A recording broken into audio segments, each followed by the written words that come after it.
I'm going to be giving a quick review of the movie X. I saw X Mm. today, which is the movie by Ty West, starring Jenna Ortega, Mia Goth, Brittany Snow, Kid Cudi, Martin Oh, Henderson, fuck, I Owen can't wait for that Campbell. movie. Here we have this. Now, I didn't know anything about this movie coming into it.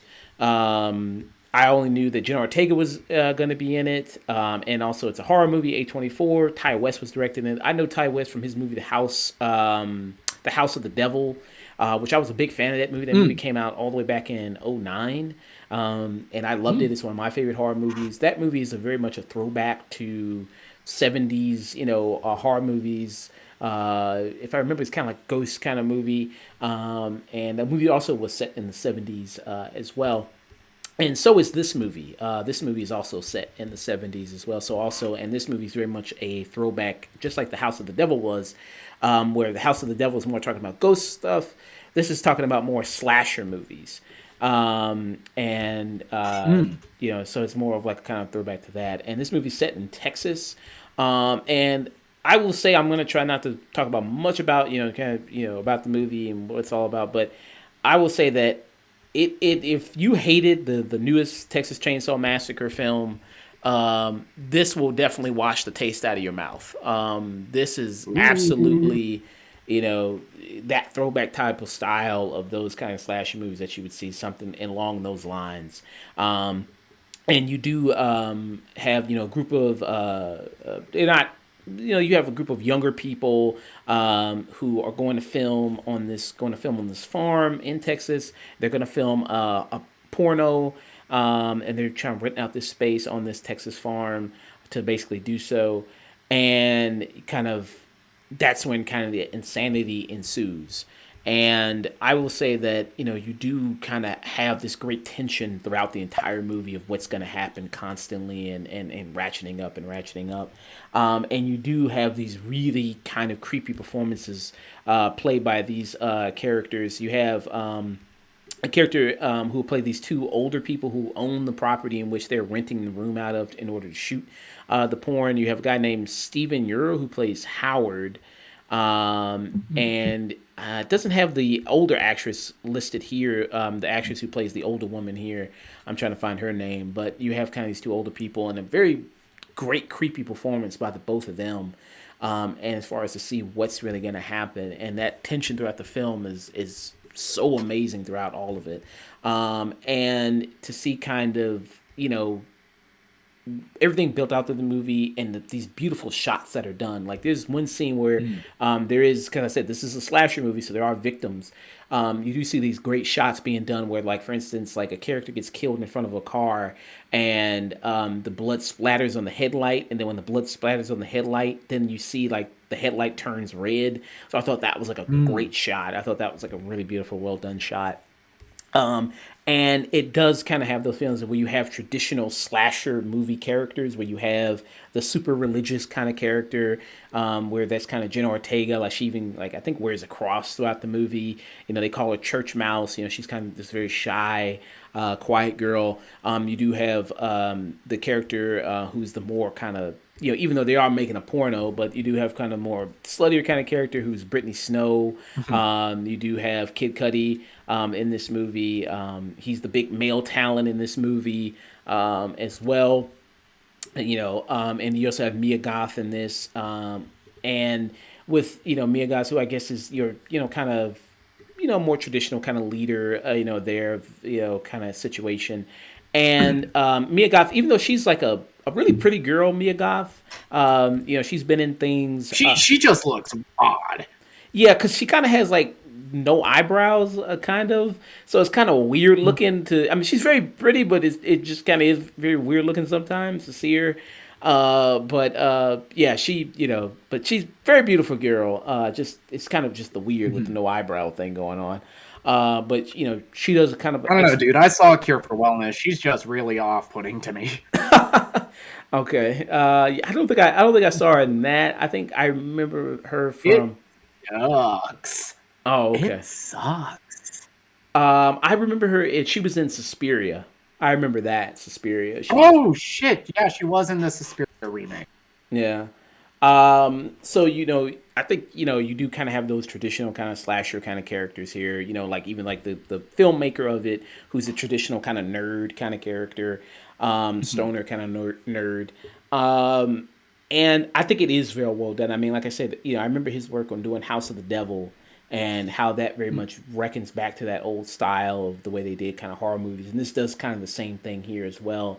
And there's a lot of good kills in this as well. A lot of just these unexpected things that you kind of just don't see. And I think jump scares that don't feel very cheap, that I think they feel earned, and do feel very Mm. good and really do a good job at that. Um, and I think that, yeah, I mean, this may be on my list of maybe my favorite movie of the year so far. It might Oh be on my list shit! of end of the year, maybe end of the year list of best movies of the year, because I had that much of a good time watching it and enjoying the direction of it, enjoying the performances of it, enjoying the creepiness of it, the tension of it, the bloodiness of it, and it depends on how much you are a fan of that type of stuff. Me, Mm. I kind of am kind of Oof. somewhat a fan. If it Man, if I'm excited. I love slasher movies. I think it's horror and comic book movies are neck and neck for my favorite genre, and it was so refreshing this year because I finally got to see the Scream 5, which I really had a lot of fun with, and then was let down with the Texas Chainsaw. yeah. So it's nice to hear that there's an actual like good slasher horror movie out in theaters in 2022. Yeah, I mean, this definitely makes up for something like like if you were hugely disappointed in Texas Chainsaw Massacre 2022, which a lot of people were, and you went, "What the fuck is this?" I This, was one of yeah, this would them. definitely make up for that. It's like, damn, why didn't Ty West do a fucking Texas Chainsaw Massacre movie? It's like, why didn't he do this instead of that? It's like you have these filmmakers that clearly love this material, love this entire genre, and just looking at the trailers for this, I see Texas Chainsaw inspiration in there. Yeah, very. I mean, Like, why don't you call them? it is set in Texas. It's in the 70s. You do have these people in a van, going to this farm. You know what I mean? It kind of has that big vibe to it. And it is just it's Mm. absolutely. I think it's a maybe a delight is maybe a weird word to describe this kind of horror film, but that's what it is. I very much enjoyed it a lot. I mean, and I think downsides of it. I mean, yeah, I mean, it's not. Is it breaking the mold when it comes to a horror movie? Is it trying to do like now in horror? It's like this art house horror type style you see with like Midsummer or Hmm. Hereditary or things like that. It's not trying to do something like that. Yeah, It's with I feel like with the horror genre, and this is something that I thought was touched on really eloquently in Scream 5. It's either you get these throwback films that are just requels of existing material that are beloved, like the Halloween 2018, like I really liked Scream 5, or you get the elevated smart horror stuff like The Lighthouse, like Hereditary, like Midsummer. okay. And Uh, it's nice to see it's nice to see a film like this get decent critical reception and get taken. yeah, and slasher movies. I feel like, yeah, I mean, we haven't really seen a lot of great just slasher flicks like this. Because like a Scream, I don't know. I thought Scream was okay. I thought it was fine. I thought it was just Mhm. okay. 2022 Scream, and then I think Halloween Kills. I was disappointed in that heavy. We just talked about Yeah, yeah, Texas Chainsaw same. Massacre 2022. That was heavily disappointing.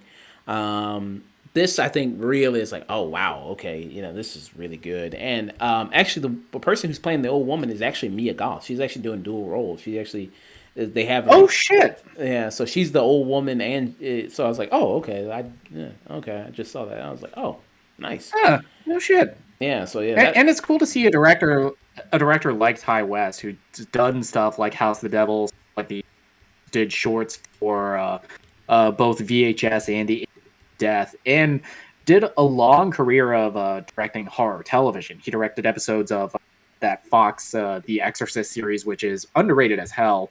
Episodes of the Scream TV series. He a long career in horror and clearly has a lot of love and fascination for the genre.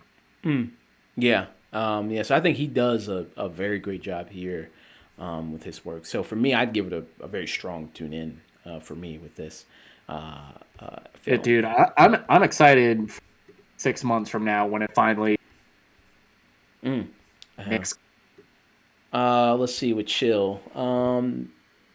He says, let's see. Big Mouth is like a. 2022 didn't. I didn't give Chainsaw my time. Okay, he said. I'm good at that movie. 2022 didn't need Scream. We need Jordan Peele and Robbie. And I I recognize Scream as a very, but for how much I love that series, I thought it was a return to form. I think it's the best Scream movie since the first one. okay. Well, they are making a sixth one, so they are doing that. Of course they are. Yeah, they are doing that one.